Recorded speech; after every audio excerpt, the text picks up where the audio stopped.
Students, आज CA final जनवरी 26 का paper हो गया और उसमें जो पेपर है पहला फाइनेंशियल रिपोर्टिंग। और उस फाइनेंशियल रिपोर्टिंग पेपर में हम एमसीक्यू सॉल्यूशन देख रहे हैं।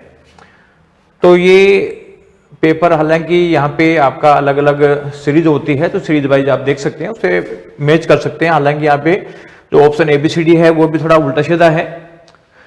तो देखो, एक तो ये जो था अरेंजमेंट जिसमें कि ये नॉन मॉनेटरी आइटम का एक्सचेंज करने वाला क्वेश्चन है, क्वेश्चन नंबर 1।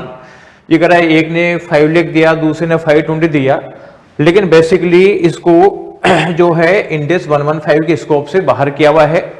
इसलिए दोनों में से कोई सी भी कंपनी रेवेन्यू रिकॉग्नाइज नहीं करेगी। No revenue should be recognise by either of the party. इसमें बच्चों में कंफ्यूजन आएगा कि यार नेट डिफरेंस 20,000 ना कर दें, लेकिन ये क्या है कि सेल को फैसिलिटेट करने के लिए है। इसलिए जहां सेल को फैसिलिटेट करने के लिए होता है वो दोनों कंपनियों के बीच में है, या कोई भी कंपनी कस्टमर नहीं है, जबकि रेवेन्यू फ्रॉम कस्टमर होना जरूरी है। इसलिए ये इसके स्कोप से बाहर है और उसका आंसर है वो सी है। इसके अलावा देखो, ये जो क्वेश्चन 2 है ये बेसिकली क्या है, थोड़ा इसने थोड़ा उल्टा कर दिया। ये 1 पाउंड इक्वल टू $2 है, $2 है। तो आपको इसको डिवाइड करके देखना पड़ेगा कि आपको पाउंड में कन्वर्ट करना पड़ेगा। तो ये बिगिनिंग के पाउंड इतने होते हैं सॉरी, और एंड के पाउंड ये होते हैं। तो कुल मिला के जो इन्वेस्टमेंट का वैल्यू यहां से घट के इतना रह गया, तो 1,40,204 का है, ये जो है ये लॉस हो गया। तो यहां बता रहा है कि determine the foreign exchange loss to be recognised. तो ये लॉस हुआ है क्योंकि इसका इन्वेस्टमेंट का वैल्यू 1,40,204 हो गया। तो इसका आंसर बी है। जो थर्ड है उसमें ये है कि जो पार्टनर है इसको पार्टनरशिप फर्म को डिसॉल्व करने के लिए सीए के पास अप्रोच कर रहे हैं। तो इसमें बेसिकली एथिकल इश्यू इन्वॉल्व होता है। तो एथिकल इश्यू की वजह से इसका जो आंसर आएगा ये बेसिकली इसका आंसर आएगा सी। इसका आंसर है सी है इसमें कि this situation create a potential conflict of interest and you may proceed only if informed consent is obtained from both parties and appropriate safeguard are applied. तो इसका आंसर है सी।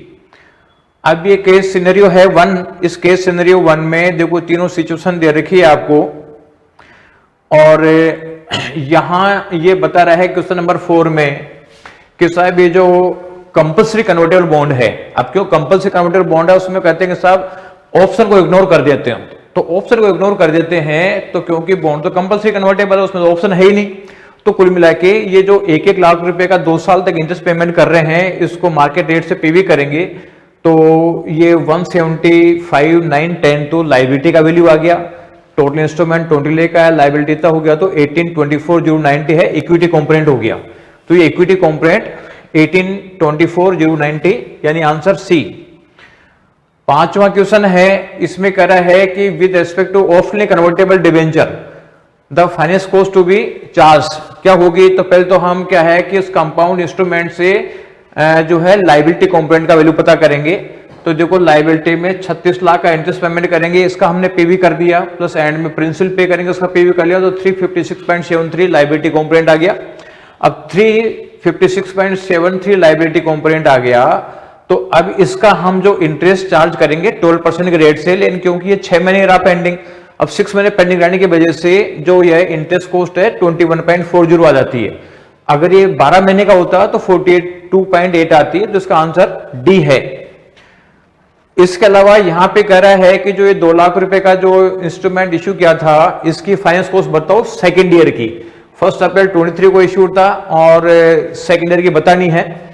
तो देखो इसमें नेट जो होगा 192 पे पहले 1 साल का फाइनेंस कॉस्ट बुक हो जाएगी, इसमें से फिर 10,000 पेमेंट लेस कर देंगे इंटरेस्ट का, 197 ओपनिंग वैल्यू आ जाएगा सेकेंड ईयर के लिए, और 197,360 पे 8% लगाएंगे तो 15,789 हो जाएगा। तो इसका आंसर ए है, क्योंकि हमसे सेकेंड ईयर की पूछ रहा है कि फाइनेंस कॉस्ट कितनी जाएगी, फर्स्ट ईयर की नहीं पूछ रहा। कई बच्चे गलती कर रहे हैं कि साहब फर्स्ट ईयर की 15,360 है, सेकेंड ईयर की पूछ रहा है, इसलिए आंसर 15,789 है। इसके अलावा देखो ये जो अगला क्वेश्चन है, जैसे इसमें अपन ने अभी इसको भी वापस आ जाएंगे बैक। तो देखो यहां जो पहला पूछा है कि साहब विद रेस्पेक्ट टू मशीन ए से रिलेटेड इंपेयरमेंट लॉस बताओ। तो देखो फर्स्ट ईयर के एंड में मेरा कैरिंग वैल्यू आ जाएगा कि डेप्रिसिएशन लगा दूंगा 1 साल का, तो ये मेरा कैरिंग वैल्यू 100 रुपया हो गया। बेसिकली कैरिंग वैल्यू 100 रुपया हो गया, और रिकॉर्ड वैल्यू जो दोनों में से जो भी ज्यादा है वो 82 है, इसलिए 18 का इंपेयरमेंट हो गया। अब जब 18 का इंपेयरमेंट हो गया तो हम इंपेयर्ड वैल्यू पे डेप्रिसिएशन लगाते हैं, तो इंपेयर्ड वैल्यू रह गया मेरा 82 बेसिकली 82 रह गया। तो 82 में से 82 रह गया, तो 82 का में से हम 1 लेस कर देंगे, तो 81 हो गया। 81 को 9 से डिवाइड कर देंगे तो 9 का डेप्रिसिएशन हो जाएगा। तो 18 का इंपेयरमेंट लॉस है और डेप्रिसिएशन 9 लाख का हो गया।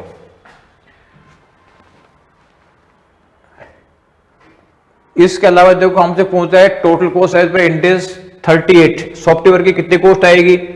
तो ये 11,895 आएगी, और ये 11,895 में ये चेक कर सकते हो कि देखो किस किस को लेंगे।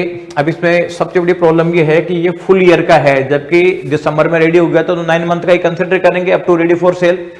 तो यहाँ पे 2700 हो जाएगा, और यहाँ 15 का एबनॉर्मलिटी लेस होकर 1335 हो जाएगा, और ये आपका प्रोफेशनल फीस आ जाएगा। कॉस्ट ऑफ ट्रेनिंग आती नहीं है, और कॉस्ट ऑफ मार्केटिंग में नहीं आता है, एडमिनिस्ट्रेटिव एंड जनरल ओवरहेड भी नहीं आता है। तो 11,895 जो है ये आपका आंसर 11,895 हो गया। और यहां कह रहे हैं कि 37 के साथ जो प्रोविजन कितना बनेगा। तो देखो 37 के साथ जो प्रोविजन बनेगा 4 आइटम दे रखा है, जिसमें प्रोबेबल है ये 2 आइटम। तो 2 आइटम में एस्टिमेशन लगाएंगे अपन। तो जहां पे नंबर ऑफ आइटम्स है सिमिलर नेचर के, वहां पे वेटेड एवरेज निकलता है।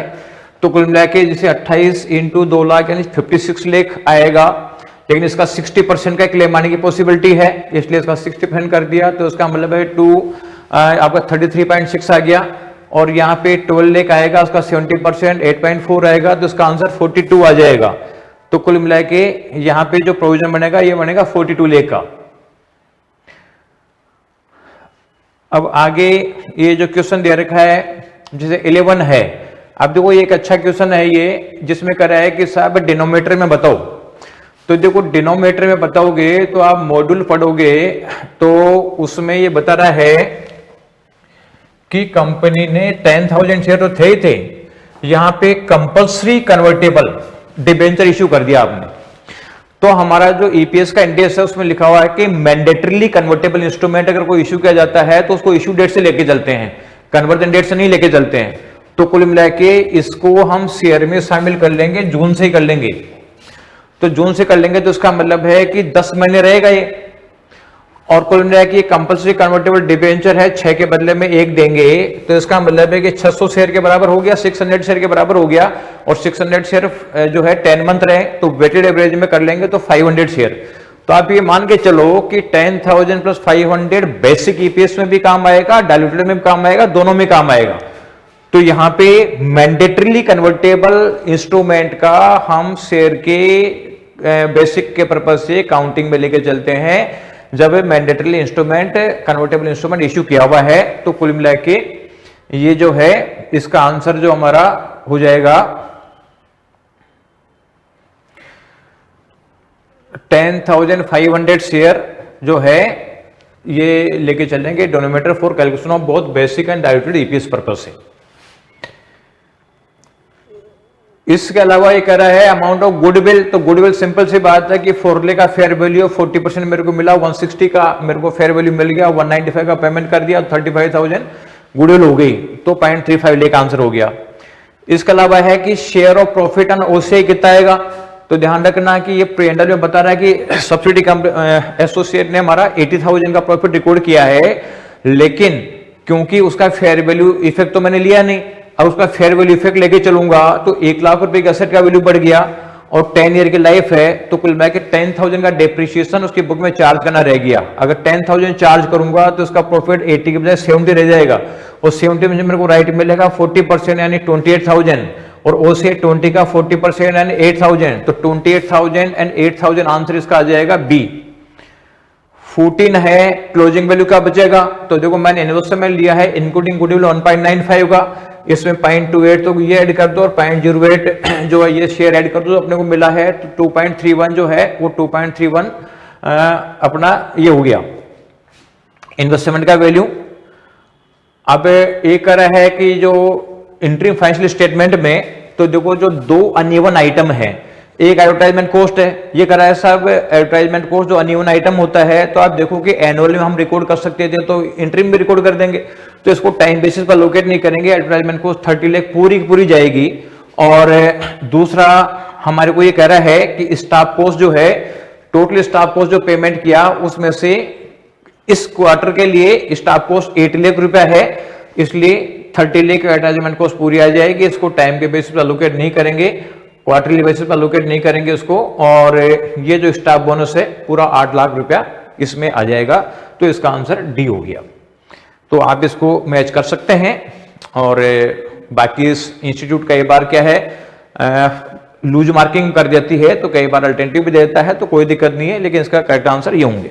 Thank you and best of luck for next exam.